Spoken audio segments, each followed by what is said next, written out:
ಸಮೃದ್ಧಿ ಮಂಜುನಾಥ್. ನನ್ನ ಸಭಾಧ್ಯಕ್ಷರೇ, ಚುಕ್ಕೆ ಗುರುತಿನ ಸಂಖ್ಯೆ 220 ಗೌರವಾನ್ವಿತ ಕಂದಾಯ ಸಚಿವರು ಕೇಳಿಕ್ಕೆ ಬಯಸ್ತೀನಿ.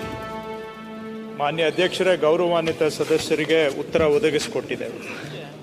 ಮೊನ್ನೆ ಗೌರವಾನ್ವಿತ ನಮ್ಮ ಸಚಿವರಿದ್ದಾರೆ, ನಮ್ಮ ಜಿಲ್ಲೆಯವರಾಗಿದ್ದು ಕೋಲಾರ ಜಿಲ್ಲೆ 348 ಮುಳಬಾಗಿಲು ತಾಲೂಕಿನ 348 ಕಂದಾಯ ಗ್ರಾಮಗಳಿದ್ದು ಅದರಲ್ಲಿ 22 ಜೋಡಿ ಗ್ರಾಮಗಳಿದ್ದು ಕೂಡ 1964ರಲ್ಲಿ ಆಗಿರ್ತಕ್ಕಂಥ ಸರ್ವೇದು ಏನು ಸರ್ವೆ ಆಗಿದೆ, ಹಳೆ ಸರ್ವೆಗೂ ಮತ್ತು ಹೊಸ ಸರ್ವೆಗೆ ಸಂಬಂಧ ಕಂಟಿನ್ಯೂ ಆಗ್ತಾ ಇಲ್ಲ, ಅಂದರೆ ಅದು ತಾಳೆ ಬರ್ತಾ ಇಲ್ಲ.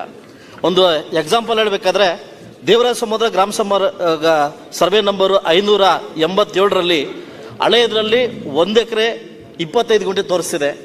ಸೊ ಅದರಲ್ಲಿ 23 ಸರ್ವೆ ನಂಬರಲ್ಲಿ 1 ಎಕರೆ 18 ಗುಂಟೆ, ಅಂದರೆ 7 ಗುಂಟೆ, ಸುಮಾರು 22 ಗ್ರಾಮಗಳಲ್ಲಿ ಕೂಡ ಇದೇ ಸಮಸ್ಯೆ ಆಗಿದ್ದು, ದಯವಿಟ್ಟು ತಮ್ಮಲ್ಲಿ ಮನವಿ ಮಾಡ್ಕೊತೀನಿ, ವಿಶೇಷ ತಂಡ ರಚನೆ ಮಾಡಿ ಇದನ್ನ ಸರಿಪಡಿಸ್ಬೇಕಂತ ತಮ್ಮಲ್ಲಿ ಮನವಿ ಮಾಡ್ಕೊತೀನಿ. ಓಕೆ. ಮುಳಬಾಗಿಲು ತಾಲೂಕಿನಲ್ಲಿ ಈ ಸರ್ವೇನೇ ಆಗದೆ ಇರುವಂಥ ಜೋಡಿ ಇನಾಮ್ ಗ್ರಾಮಗಳು ಸುಮಾರು 46 ಗ್ರಾಮಗಳು ಇದ್ದವು. ಇವೆಲ್ಲ 1950ನೇ ದಶಕದಲ್ಲಿ ಆಗ ಒಂದು ಬಾರಿ ಒರಿಜಿನಲ್ ಸರ್ವೆ ಆಗಿದೆ. ಅದರ ಪ್ರಕಾರವಾಗಿ ಸುಮಾರು ಒಂದು 43 ಗ್ರಾಮಗಳಲ್ಲಿ ಅದರ ಪ್ರಕಾರ ಖಾತೆಗಳು ಇಂಡೀಕರಣ ಆಗಿದೆ, RTC ಇಂಡೀಕರಣ ಆಗಿದೆ. ಈ 3 ಗ್ರಾಮ ಉಳಿದೋಗಿದೆ, ನಾಗಮಂಗಲ, ದೇವರಾಯನ ಸಮುದ್ರ ಮತ್ತು ಹೊಸಗಾನಹಳ್ಳಿ. ಈ 3 ಗ್ರಾಮ ಉಳಿದೋಗಿದೆ. ಈ ಉಳಿದೋಗಿರುವಂಥ 3 ಗ್ರಾಮಗಳ ಪೈಕಿ ದೇವರಾಯನ ಸಮುದ್ರವನ್ನು ನಾವು ರೀಸರ್ವೆ ಈಗ ಮಾಡಿದ್ದೇವೆ. ಯಾಕೆ ಈ 3 ಗ್ರಾಮ ಉಳಿದೋಯ್ತು ಅಂತ ಹೇಳಿದ್ರೆ, ಇವು ಜೋಡಿ ಇನಾಮ್ ಗ್ರಾಮಗಳು. ಹಳೆ ನಂಬರು ಹೊಸ ನಂಬರಿಗೆ ಮಧ್ಯದಲ್ಲಿ ಒಂದು ಕಾರೊಲೇಷನ್ ರಿಜಿಸ್ಟರ್ ಅಂತ ಇರುತ್ತೆ. ಈ 3 ಗ್ರಾಮದ್ದು ಕಾರೊಲೇಷನ್ ರಿಜಿಸ್ಟ್ರನ್ನ ಉದ್ದೇಶಪೂರ್ವಕವಾಗಿನೋ ನಿರ್ಲಕ್ಷ್ಯದಿಂದನೋ ಕಳೆದು ಹಾಕಿದ್ದಾರೆ, ಹಾಳು ಮಾಡಿದ್ದಾರೆ, ಧ್ವಂಸ ಮಾಡಿದ್ದಾರೆ. ಯಾವ್ದು ಅಪ್ಲೈ ಆಗುತ್ತೋ ಆಗುತ್ತೆ. ಸೊ ಈ ಕಾರೊಲೇಷನ್ ರಿಜಿಸ್ಟರ್ ಇಲ್ಲದೆ ಹೋಗಿದ್ರಿಂದ ಈ 3 ಗ್ರಾಮಗಳು ಹಾಗೆ ಬ್ಯಾಲೆನ್ಸ್ ಉಳಿದಿದ್ದಾವೆ. 3 ಗ್ರಾಮದಲ್ಲಿ ದೇವರಾಯನ ಸಮುದ್ರವನ್ನು ರೀಸರ್ವೆ ಮಾಡಿದ್ದೇವೆ. ಅದನ್ನ ನಾವು ಇಂಡೀಕರಣ ಮಾಡಬೇಕು ಅಂತ ನೋಡಿದಾಗ ಆ ಒರಿಜಿನಲ್ ರೆಕಾರ್ಡ್ಗೂ ಈಗ ಸರ್ವೆ ಮಾಡಿದ್ದಕ್ಕೂ ಬಹಳ ವ್ಯತ್ಯಾಸ ಬರ್ತಾ ಇದೆ. ಅವರು ಅಲ್ಲಿ ರೆಕಾರ್ಡಲ್ಲಿ ಇರೋದು ಒಂದು ವಿಸ್ತೀರ್ಣ ಆದರೆ ಇಲ್ಲಿ ಫೀಲ್ಡಲ್ಲಿ ಇರೋದು ಇನ್ನೊಂದು ವಿಸ್ತೀರ್ಣ ಕಂಡು ಬರ್ತಾ ಇದೆ. ಇನ್ನು 2 ಗ್ರಾಮ ಇನ್ನೂ ಸರ್ವೆ ಆಗಿಲ್ಲ. ಆ ಸರ್ವೆಯನ್ನು ಇನ್ನೊಂದು ತಿಂಗಳೊಳಗಡೆ ನಾವು ಸರ್ವೆ ಮುಗಿಸ್ತೇವೆ. ಇನ್ನು 2 ಗ್ರಾಮ ಇದನ್ನ ಇಂಡೀಕರಣ ಮಾಡಬೇಕು ಅಂದರೆ ನಾವು ಗ್ರೌಂಡಲ್ಲಿ ಏನಿದೆ, ರೆಕಾರ್ಡಲ್ಲಿ ಏನಿದೆ, ಇವೆರಡನ್ನೂ ಒಂದು ಮಾಡಬೇಕಾಗತ್ತೆ. ಕೆಲವರು ರೈತರು ಒಪ್ಕೊಂಡು ಸಹಮತಿ ಕೊಟ್ಟರೆ ಇಮಿಡಿಯೇಟ್ ಆಗಿ ಆಗೋಗುತ್ತೆ, ತಹಶೀಲ್ದಾರ್ ಹಂತದಲ್ಲೇ ಮುಗಿಸ್ಬಿಡ್ತೀವಿ. ಅವ್ರು ಒಪ್ಪಲಿಲ್ಲ ಅಂದರೆ AC ಕೋರ್ಟ್ಗೆ ಹಾಕಿ ನಾವು ಅದನ್ನ ಆರ್ಬಿಟ್ರೇಷನ್ ಮಾಡಿ ತೀರ್ಮಾನ ಮಾಡಬೇಕಾಗತ್ತೆ. ಒಟ್ಟಾರೆ ಶಾಸಕರು ಹೇಳ್ದಂಗೆ ಒಂದು ಸ್ಪೆಷಲ್ ಆಗಿ ಇದನ್ನ ತೆಗೆದುಕೊಂಡು ಮಾಡಬೇಕು ಅಂತ ಅಷ್ಟನ್ನಂತೂ ಮಾಡ್ತೇವೆ.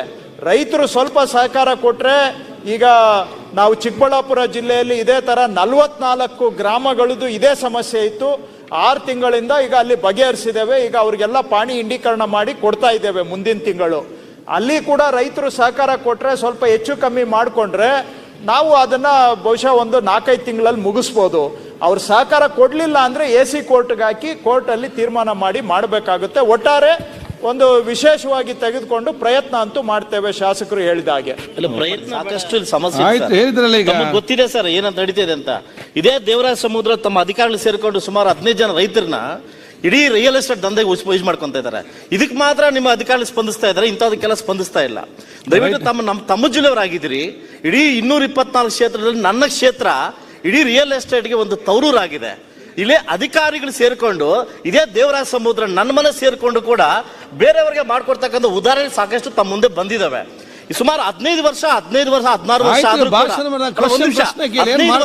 ಕೂಡ RIಗಳು ಅಲ್ಲೇ ಉಳ್ಕೊಂಡಿದ್ದಾರೆ. ಇಡೀ ರಿಯಲ್ ಎಸ್ಟೇಟ್ಗೆ ಅವರೇ ಎಕ್ಸಾಂಪಲ್ ಆಗಿ ತಮ್ಮ ಗಮನಕ್ಕೆ ಬಂದಿದೆ. ಇದೊಂದು ದಂಧೆಕೋರ ಆಗ್ಬಿಟ್ಟಿದೆ. ಇಡೀ ದೇವರಾಜ ಸಮುದ್ರ ಪಂಚಾಯತಿ ಜಮೀನು ದಂಧೆಕೋರ ಇದೆ. ದಯವಿಟ್ಟು ತಮ್ಮ ಗಮನಕ್ಕೆ ತರ್ತಾ ಇದ್ದೀನಿ, ವಿಶೇಷ ತಂಡ ಮಾಡ್ತೀನಿ. ಈಗ ಅವರು ಕೆಲವು ರೆವಿನ್ಯೂನಲ್ಲಿ ನಡೀತಾ ಇರುವಂತ ತಪ್ಪುಗಳ ಬಗ್ಗೆನೂ ಗಮನ ಸೆಳೆದಿದ್ದಾರೆ. ಅದನ್ನ ಬೇರೆ ಸಂದರ್ಭದಲ್ಲಿ ಚರ್ಚೆ ಮಾಡ್ಬೋದು, ಬೇರೆ ರೂಪದಲ್ಲಿ ಚರ್ಚೆ ಮಾಡ್ಬೋದು. ಆದರೆ ಈ 3 ಗ್ರಾಮಕ್ಕೆ ಸಂಬಂಧಪಟ್ಟಾಗೆ ಅವರ ಮನವಿಯ ಮೇರೆಗೆ ನಾನು ಆಯುಕ್ತರಿಗೆ ಹೇಳ್ತೇನೆ, ಒಂದು ಸ್ಪೆಷಲ್ ಟೀಮ್ ಮಾಡಿ ನಮ್ಮ ಕಡೆಯಿಂದ ಪ್ರಯತ್ನ ಮಾಡ್ತೇವೆ. ನಾನು ಅಷ್ಟು ನಿಮಗೆ ಭರವಸೆ ಕೊಡಬಲ್ಲೆ. ಆದರೆ ಅಲ್ಲಿ ಇರೋ ರೆಕಾರ್ಡ್ಗೂ ಪೊಸಿಷನ್ಗೂ ಮ್ಯಾಚ್ ಆಗ್ತಾ ಇಲ್ಲ. ರೈತರು ಒಪ್ಕೊಂಡ್ರೆ ನಾವು ಕಂಪ್ಲೀಟ್ ಮಾಡ್ಬೋದು. ರೈತರು ಇಲ್ಲ ನನಗೆ ಇಷ್ಟೇ ಬೇಕು ಅಂತ ಹೇಳಿದ್ರೆ ಅದು AC ಕೋರ್ಟ್ಗೆ ಹೋಗುತ್ತೆ. AC ಕೋರ್ಟಲ್ಲಿ ನಾನು ಟೈಮ್ ಲಿಮಿಟ್ ಫಿಕ್ಸ್ ಮಾಡೋಕ್ಕಾಗಲ್ಲ. ರೈತರು ಸ್ವಲ್ಪ ಹೆಚ್ಚು ಕಡಿಮೆ ಅವರು ಒಪ್ಕೊಂಡ್ರೆ ಬೇಗ ಮಾಡಿ ಕೊಡ್ಬೋದು. ಒಂದು ಸ್ಪೆಷಲ್ ಆಗಿ ನಾನು ತಗೊಂಡು